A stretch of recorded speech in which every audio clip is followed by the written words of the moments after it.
മഴതോരും മുൻപേ സീരിയലിന്റെ ഇന്നത്തെ ഫുൾ എപ്പിസോഡ് റിവ്യൂ ആണ് പറയുന്നത്. അലീനയുടെ മുഖത്ത് നിസ്സഹായാവസ്ഥയും സങ്കടവും കണ്ടപ്പോൾ ബാലചന്ദ്രന്റെ മനസ്സ് വല്ലാതെ വിങ്ങിപ്പൊട്ടി. ഒരു പിതാവും സഹിക്കാൻ കഴിയാത്ത വേദനയായിരുന്നു അത്. ആശ്വാസ വാക്കുകൾക്കെല്ലാം അപ്പുറമായിരുന്നു അലീനയുടെ മാനസികാവസ്ഥയെന്ന് അദ്ദേഹത്തിന് ബോധ്യമുണ്ടായിരുന്നു. എങ്കിലും അവളെ ചേർത്ത് പിടിച്ച് ആശ്വസിപ്പിക്കുകയല്ലാതെ മറ്റൊന്നും ചെയ്യാൻ ആ നിമിഷം അദ്ദേഹത്തിന് കഴിയുമായിരുന്നില്ല. ബാലചന്ദ്രൻ അലീനയെ തൻ്റെ അടുത്തേക്ക് വിളിപ്പിച്ചു.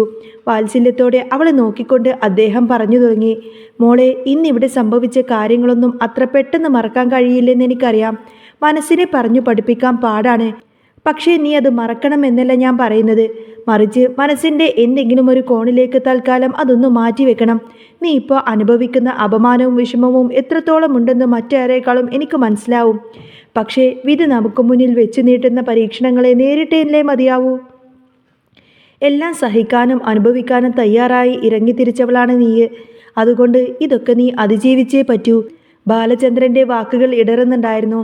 അദ്ദേഹം തുടർന്നു, എൻ്റെ അവസ്ഥയിലും ഇതിൽ നിന്നൊന്നും തന്നെ ഒട്ടും വ്യത്യസ്തമല്ല. ഞാനും ഒരച്ഛനാണ്. വെറും പച്ചയായ മനുഷ്യൻ, അല്ലാതെ ഉരുക്കുകൊണ്ട് ഉണ്ടാക്കിയ യന്ത്രമൊന്നുമല്ല. സാധാരണക്കാരിൽ സാധാരണക്കാരനായി ജനിച്ച് ജീവിതത്തിലെ കൊടും വെയിലിലും മഴയിലും നടന്ന് ഒരുപാട് കഷ്ടപ്പാടുകൾ സഹിച്ച് ഇവിടെ വരെ എത്തിയവനാണ് ഞാൻ. ആഗ്രഹിച്ചതൊക്കെ നേടിയെടുക്കാൻ രാപ്പകൽ അധ്വാനിച്ചു.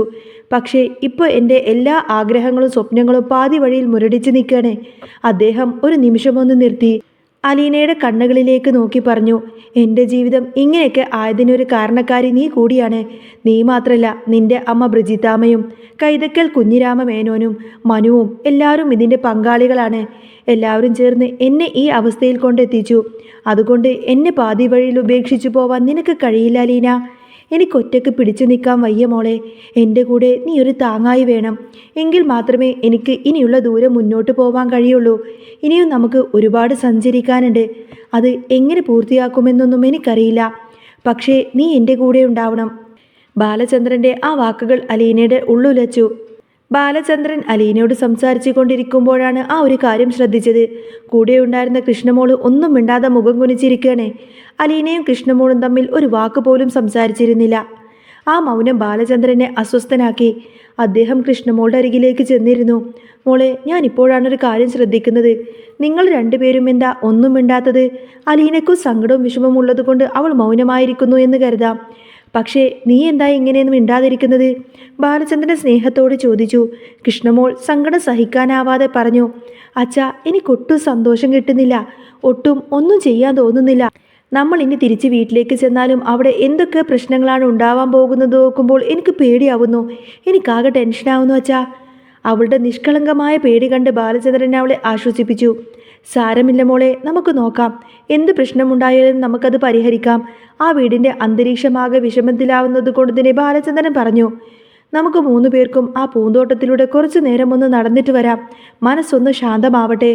അങ്ങനെ അവർ 3 പേരും കൂടി നടക്കാൻ വേണ്ടി പുറത്തേക്ക് നടന്നു. ഇതേ സമയം വീട്ടിൽ മറ്റൊരു രംഗം അരങ്ങേറുകയായിരുന്നു. മനു ഇതൊന്നും അറിയാതെ ഒരു മീറ്റിംഗ് കഴിഞ്ഞ് വീട്ടിലേക്കെത്തി.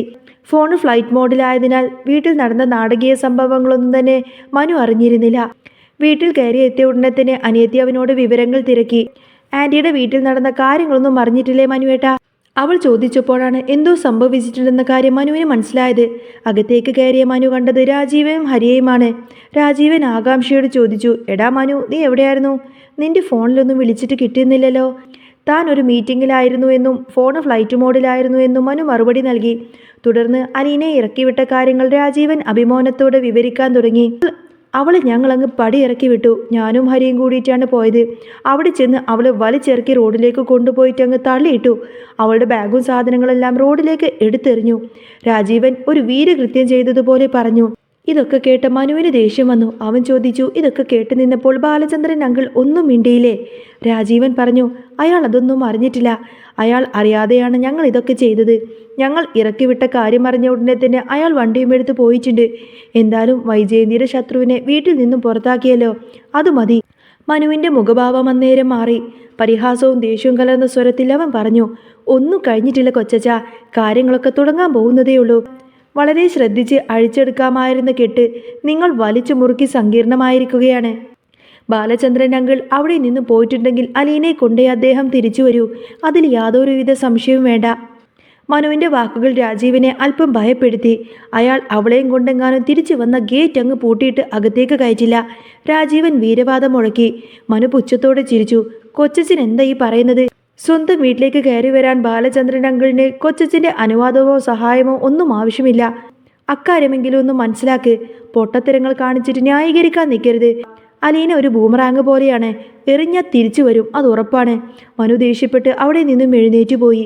മനു പോയതോടെ രാജീവിനാകെ പേടിയായി. ഹരി രാജീവിനെ ആശ്വസിപ്പിക്കാൻ ശ്രമിച്ചു. അയാൾ പറയുന്നതൊന്നും കൊച്ചച്ഛൻ കാര്യാക്കണ്ട. അയാളെപ്പോഴും അലീനയുടെ മകളുടെയും പക്ഷത്താണല്ലോ. ഏതായാലും റൂമിലേക്ക് തിരിച്ചെത്തിയ മനു മുത്തശ്ശിയെ വിളിച്ചു. അലീനയെ ഇറക്കിവിട്ട കാര്യം മുത്തശ്ശിയോട് സ്ഥിരീകരിച്ചു. മനു മുത്തശ്ശിയോട് ചൂടായി. ബാലചന്ദ്രൻ അങ്കിൾ ഇതെല്ലാം കണ്ടിട്ട് വെറുതെ ഇരിക്കുമെന്ന് മുത്തശ്ശിക്ക് തോന്നുന്നുണ്ടോ? ഇതിൻ്റെ ഭവിഷ്യത്ത് എന്താണെന്ന് വല്ല ധാരണയുണ്ടോ? പോരാത്തതിന് അലീനയുടെ കയ്യിൽ ഫോൺ പോലും കൊടുക്കാതെയാണ് ഇറക്കി വിട്ടിരിക്കുന്നത്. മുത്തശ്ശി തൻ്റെ തെറ്റ് മനസ്സിലാക്കി നിശബ്ദനായി. വൈജയന്തി മുത്തശ്ശിയുടെ മുറിയിലേക്ക് ചെന്നു. ബാലചന്ദ്രന് എന്തെങ്കിലും വിവരം ലഭിച്ചോ എന്ന് വൈജയന്തി ചോദിച്ചു. ഇല്ലെന്ന് മുത്തശ്ശി പറഞ്ഞു. നിന്റെ മോളും അദ്ദേഹത്തിൻ്റെ കൂടെയല്ലേ പോയിരിക്കുന്നത്? നിനക്ക് പേടിയില്ലേ? മുത്തശ്ശിയുടെ ചോദ്യം കേട്ട ഉടനെ തന്നെ വൈജയന്തി പറയുന്നുണ്ട്, അവളുടെ അച്ഛൻ്റെ കൂടെയല്ലേ പോയിരിക്കുന്നത്, അതിനിപ്പോൾ എനിക്കെന്താ പേടിയെ? മുത്തശ്ശി വൈജയന്തിയെ ഓർമ്മിപ്പിച്ചു. ബാലചന്ദ്രൻ അന്ന് പറഞ്ഞത് നീ മറന്നോ? അലീനെ ഈ വീട്ടിൽ നിന്നെങ്ങാനും ഇറക്കിവിട്ട ആ നിമിഷം അവനും ഈ വീട് വിട്ടിറങ്ങുമെന്ന്. ഇപ്പം എന്തായാലും അത് തന്നെയല്ലേ സംഭവിച്ചത്. അവൻ തിരിച്ചു വന്നില്ലെങ്കിൽ പിന്നെ നീ എന്ത് ചെയ്യും വൈജയെ? വൈജയന്തിയുടെ അഹങ്കാരത്തിന് കുറവൊന്നും ഉണ്ടായിരുന്നില്ല. അത് അന്നത്തെ കാര്യം. അവളെ പുറത്താക്കണമെന്ന് ഞാൻ ആഗ്രഹിച്ചു. അതേതായാലും നടന്നു. ഇനി എങ്ങാനും ബാലചന്ദ്രൻ അവളെയും കൂട്ടിയിട്ട് ഇങ്ങോട്ടേക്ക് വന്നു കഴിഞ്ഞാൽ രണ്ടിലൊരാൾ മാത്രമേ ഇവിടെ ഉണ്ടാവുള്ളൂ. ഒന്നുകിൽ ഞാൻ, അല്ലെങ്കിൽ അവൾ, വൈജയന്തി വെല്ലുവിളി പോലെ പറഞ്ഞു. പക്ഷേ ഉള്ളിൻ്റെ ഉള്ളിൽ വൈജയന്തിക്കും നല്ല ഭയമുണ്ടായിരുന്നു. രാത്രി 9 മണിയായിട്ടും ബാലചന്ദ്രൻ തിരിച്ചു വരാത്തത് കൊണ്ട് അവൾ ആകെ അസ്വസ്ഥമായി. അവൾ രാജീവനെ വിളിച്ച് തൻ്റെ ടെൻഷൻ അറിയിച്ചു. രാജീവൻ അവളെ സമാധാനിപ്പിക്കാൻ ശ്രമിച്ചു. വീണ്ടും ഭക്ഷണം കഴിക്കുന്ന സമയത്തിന് ഡൈനിങ് ടേബിളിൻ്റെ അവിടെ വെച്ച് ചർച്ചകൾ നടന്നു. ബാലചന്ദ്രൻ അങ്കിൾ അലീനയും കൂട്ടി വരുമെന്ന് മനു തറപ്പിച്ചു പറഞ്ഞു. രാജീവൻ ഗേറ്റ് പൂട്ടുമെന്നും ആവർത്തിച്ചു. അപ്പോൾ മനു നിയമത്തിൻ്റെ ഒരു വശം ചൂണ്ടിക്കാട്ടി രാജീവനെയും ഹരിയെയും വിറപ്പിച്ചു. കൊച്ചച്ച, അങ്കിൾ ഒരു കേസ് കൊടുത്താൽ ശരിക്കും കുടുങ്ങാൻ പോകുന്നത് കൊച്ചച്ചനും ഹരിയുമായിരിക്കും. പെൺകുട്ടികളുടെ ദേഹത്ത് അനുവാദമില്ലാതെ തൊടാൻ പാടില്ല എന്ന നിയമമുണ്ട്. അലീനയെ ബലമായി പിടിച്ചിറക്കിയത് അവൾ കേസ് കൊടുത്താൽ നിങ്ങൾ അകത്താവും. കൊച്ചച്ഛൻ്റെ വിദേശത്തേക്കുള്ള മടക്കയാത്ര വരെ മുടങ്ങും. മനു ഭീഷണിപ്പെടുത്തിക്കൊണ്ട് പറഞ്ഞു. ഞാനതിന് തൊട്ടില്ലല്ലോ എന്ന് രാജീവൻ പറഞ്ഞപ്പോൾ തൊട്ടോ ഇല്ലയോ എന്നതിലല്ല, കേസ് കൊടുക്കുന്നവർ എന്തും എഴുതി പിടിപ്പിക്കുമെന്നതിലാണ് കാര്യം. അലീനയുടെ കവിളിൽ അടിച്ച പാടുണ്ടെങ്കിൽ ഹരിയുടെ കാര്യം പോക്കാം.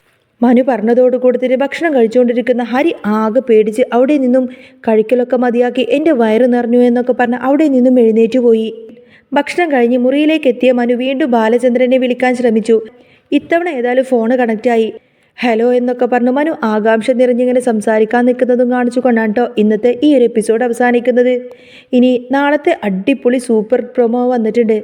നാളത്തെ എപ്പിസോഡിൻ്റെ പ്രൊമോ വളരെ ഉദ്വേഗജനകമാണ്. ബാലചന്ദ്രൻ കൃഷ്ണമോളോട് വലിയൊരു സത്യം വെളിപ്പെടുത്തുന്നു. അന്ന് നിന്റെ അമ്മ പ്രസവിച്ച് ഉപേക്ഷിച്ചതാണ് അലീന എന്ന സത്യം അദ്ദേഹം മകളോട് തുറന്നു പറയുന്നുണ്ട്. ഇത് കേട്ട് കൃഷ്ണമോൾ ആകെ തകർന്നു പോകുന്നു. അച്ഛന് ഹാർട്ട് അറ്റാക്ക് വന്നത് മദ്യപിച്ചിട്ടില്ല, മറിച്ച് ഈ സത്യങ്ങളെല്ലാം തന്നെ അറിഞ്ഞതുകൊണ്ടാണെന്ന് അദ്ദേഹം പറയും. ഇത് കേട്ട് കൃഷ്ണമോൾ അച്ഛനെ കെട്ടിപ്പിടിച്ച് കരയുന്നതും പിന്നീട് അലീന തൻ്റെ സ്വന്തം ചേച്ചിയാണെന്ന് മനസ്സിലാക്കിക്കൊണ്ട് തന്നെ അലീന അടുത്തേക്ക് ചേർന്ന് കിടന്നുകൊണ്ട് തന്നെ അലീനയെ കെട്ടിപ്പിടിച്ച് കിടന്നുറങ്ങുന്ന ഒരു സീനൊക്കെ കാണിക്കുന്നുണ്ട്. പിറ്റേന്ന് രാവിലെ തന്നെ മനു ബാലേന്ദ്രനെ വിളിക്കും. ആരും അറിയാതെ നീ മാത്രം വരുമെന്ന് ഉറപ്പുണ്ടെങ്കിൽ മാത്രം തൽക്കാലം നിനക്ക് സ്ഥലം പറഞ്ഞു തരാം എന്ന് ബാലചന്ദ്രൻ മനുവിനോട് പറയുന്നിടത്താണ് പ്രൊമോ അവസാനിക്കുന്നത്. പ്രേക്ഷകരുടെയൊക്കെ നെഞ്ചിരിപ്പിക്കുന്ന മുഹൂർത്തങ്ങളാണ് കേട്ടോ ഇനി വരാൻ പോകുന്നത്. നാളത്തെ എപ്പിസോഡിൻ്റെ ഡീറ്റെയിൽഡ് റിവ്യൂ ഞാൻ ഉടനെ തന്നെ അപ്ലോഡ് ചെയ്യുന്നതായിരിക്കും. അപ്പോൾ നിങ്ങൾക്ക് ഈ ഒരു ചാനൽ ഇഷ്ടമാവുകയാണെങ്കിൽ സബ്സ്ക്രൈബ് ചെയ്യാനും സപ്പോർട്ട് ചെയ്യാനൊന്നും മറക്കല്ലേ.